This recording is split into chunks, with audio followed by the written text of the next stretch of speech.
Another day, another J. Fern's wife story. Kahapon ay maganda nga ang sikat ng araw at yan ilalpasan na ni J. Fern ang mga cockerels na nasa multipurpose pen. Pinainitan din ulit ni J. Fern itong mga sisiw na nasa brooder dahil maiinit lagi ang ulo. 2 weeks old pa lang pero nagsimula ng magpaluan na sisikipan na yata sa brooder.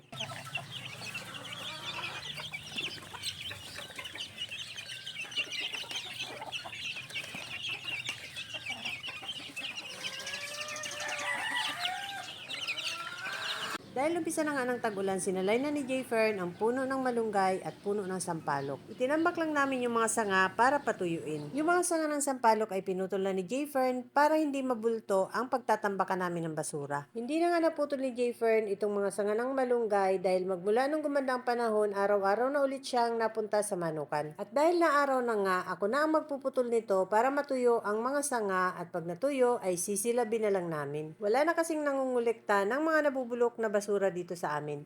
Pagkatapos ko ang putulin ng maliliit ang sanga ng malunggay, itinambak ko lang dyan sa gilid para matuyo ang mga kahoy. Kapag natuyo na yan, ay sisilabin ko paunti-unti hanggang sa maubos ang tambak ng basura. Tanghali na nga yan at ubos na uli ang patuka ng mga alpas na cockerels. Iitsahan ko sila dyan ng crack corn sa gitna para dyan sila tumuka.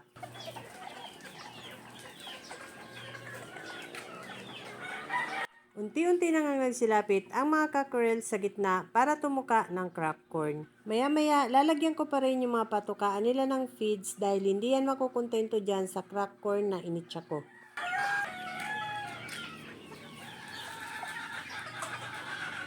Pagkatapos kong patukain ang mga alpas, ay tiningnan ko ang mga brood hen dahil madaming nakakak. Itong aming ding fair 5K sweater na nasa fly pen ay 2 ang itlog. Malamang ay kahapon pa niyang itlog niya, natabunan lang ng buhangin kaya hindi ko nakita. Kinuha ko na nga ang itlog at baka maapakan pa ng inahin, mabasag, sayang. Pupunasan ko yan pagkatapos lalagyan ko ng pangalan at ilalagay muna sa chiller. Doon namin iniipon ang mga nakukolekta naming itlog.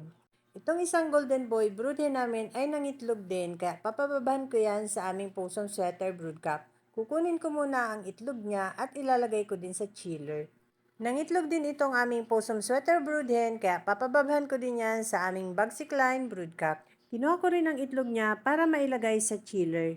5 brood hen nga ang nangitlog ngayong araw na ito. Yung tornado hatch at yung isang golden boy sweater ay kaninang umaga ng itlog. Pinababan ko na rin sila kaninang umaga sa aming possum sweater brood cup. Itong Bagsik Line brood cup namin ang nakasalang nung nakaraan, ngayon isang brood hen na lang ang nakasalang sa kanya.